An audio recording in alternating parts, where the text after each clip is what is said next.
toll road here, and I'm in Duluth, Minnesota, and I'm outside of the William A. Irving big tanker, and we're going to take a little tour. You see the sign, we're taking that tour, but you gotta be careful. Buckle up, kids, you're about to take a ride on the toll road. Well, this really is a fun little tour. It's $20 for adult. It's kind of a free-ranging tour where you go at your own pace. But at several different locations, they'll have a guide there that really gives a lot of good information, friendly people. You'll enjoy it. Check this place out.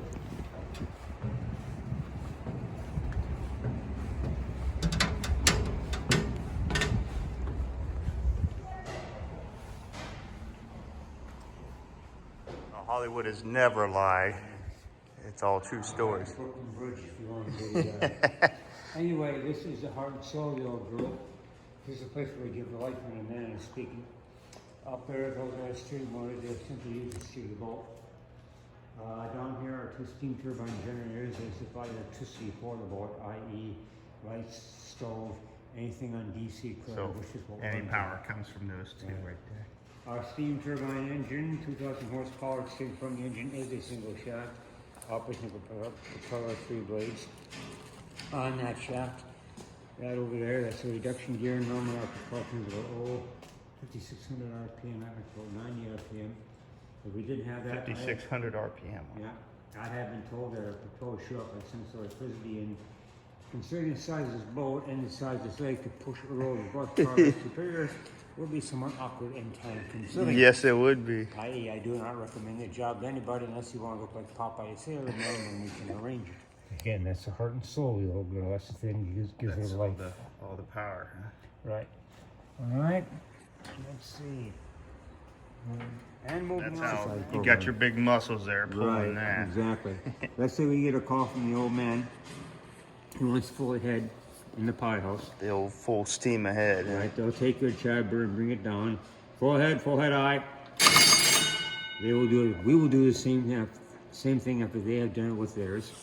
This arrow is going to swing over here, match with this over here, and that means we're going full speed. Now, we're in a position to go full speed, I should say. To actually get the boat moving, you come over here, and you open this valve, lock this valve, close this valve. Now it's going forward. If you want to reverse, full stern, open this valve, unlock this valve, close this valve. So basically, these two work in tandem. So you have to get both of them together to get. And of course, that's the RPMs over here to see how fast you're going. Wow. So Have you turned over the odometer? I don't know. I think we have. The thing has been here since 1986, so I don't think we have. Well, last year they had taken it in and repaired. Okay. So maybe we put a mile over it. Yeah. Not much. All right.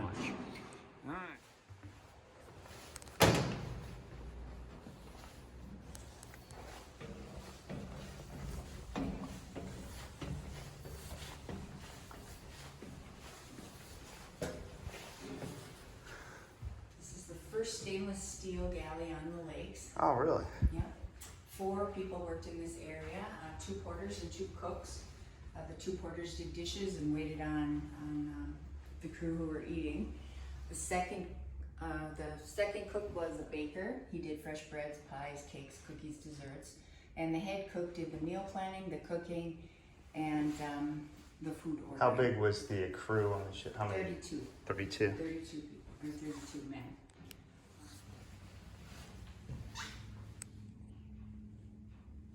About how rough it gets. I mean, even on today when it's not that bad of weather, it's still kind of rough out there. Mm-hmm. Yeah, the officer's table is a little nicer than the crew's table there. Sure is. This is bolted to the floor so that it can't go sliding Oh, down. And a trick they used, if the weather was rough, they would dampen the tablecloth. Oh, so the tablecloth would be heavier. Yeah, so that's the pretty dishes smart. wouldn't slide around. Yeah, check it out.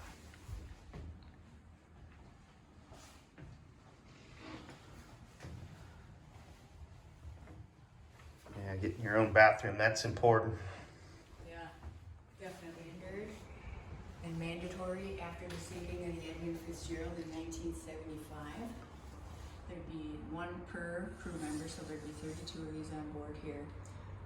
You would, in an emergency, put that suit on. You'd be able to jump overboard and stay warm and floating for a couple of days if necessary.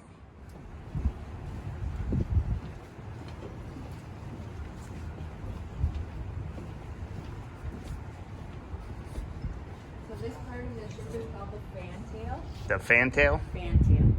It's the second best view on the boat. Yes, it is. The pilot house has 360 views. Well, yeah, the pilot's always going to have the best view.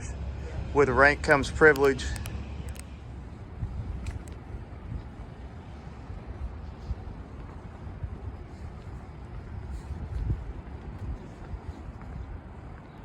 Big empty room. Where that they holds put the all cargo. the These ore or are whatever. the first solid one-piece hatch covers. You know, they are still on the Paul Tregurtha, the big one that goes in and out of the harbor, the 1,000-footer. Same hatch covers now. These are different. This doesn't look easy to open. Well, that's why there's a hatch crane. Oh, okay. And that's why they let me work here, because see what it rides on? Rails, tracks. yes. And it rhymes with train.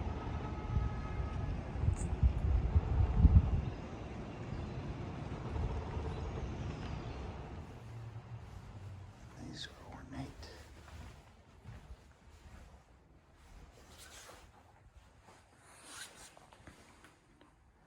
They're saying this was a flagship for U.S. Steel, and they'd have visitors. And they would ride in luxury.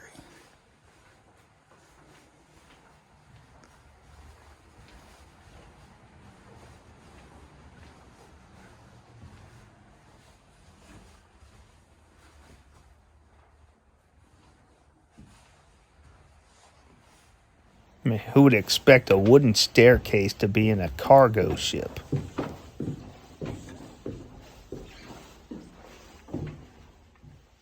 Now, actually, the namesake of the freighter, William A. Irving, was a president of U.S. Steel when the ship first set sail in 1938. And William and his wife Gertrude were the first guests to ever sail aboard the ship. Now, when they name the ship after you, you get special privileges like that. And also when you own the company, that helps too. This old telephone.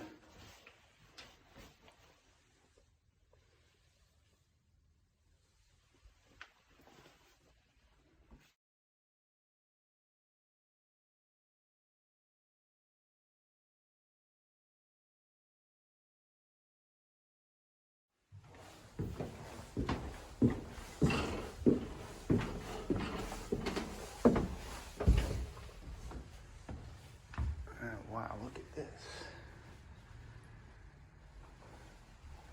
Now that is a cool lamp.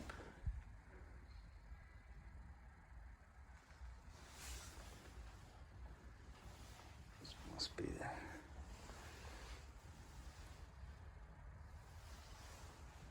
guest lounge.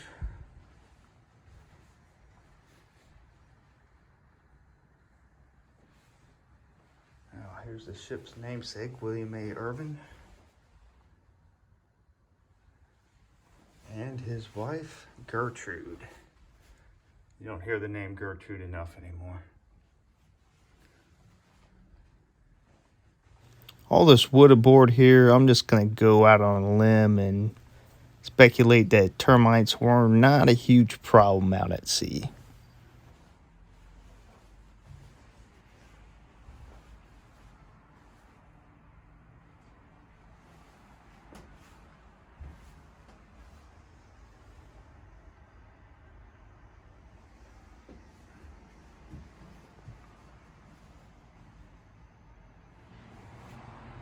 This must be the captain quarters.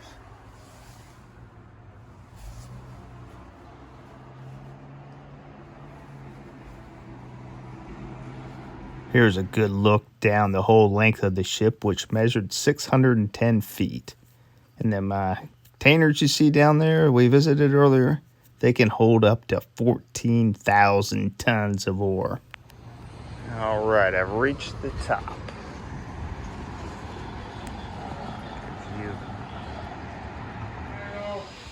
Put that on, gyros, automatic pilot. The wooden wheel's hydraulic, that's a telemotor. If you lost your electricity, then you'd have to steer with the wooden wheel. So they had autopilot back Yeah, then? first ship to have it on the Great Lakes. Oh, wow. Yeah. Radio direction finder, radar, telegraph, rudder indicator, revolution counter, spotlight. You always had a wheelsman up here. He steered the ship. You had a mate. He was in charge during his watch. Now, whenever you had any real ship handling, then the captain was up. So anything got rough, the captain took over. Right. The captain has taken over. Feel safe. This runs all the compasses, you say? Right.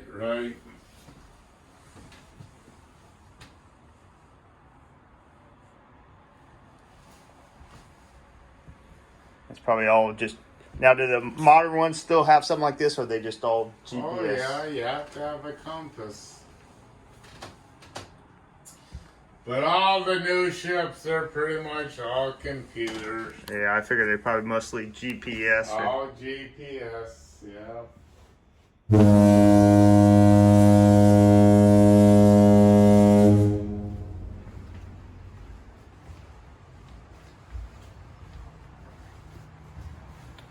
The guest dining room and the guest galley. Once again, these are to keep the pots from flying off the stove, and these are keep the dishes from crashing out. Cooler. Well, that's going to do it for the toll road here at the William A. Irving cargo ship here in Duluth, Minnesota. And I got a question for you, everybody out there. Who knows? Who knows? Who knows where the toll road will lead to next?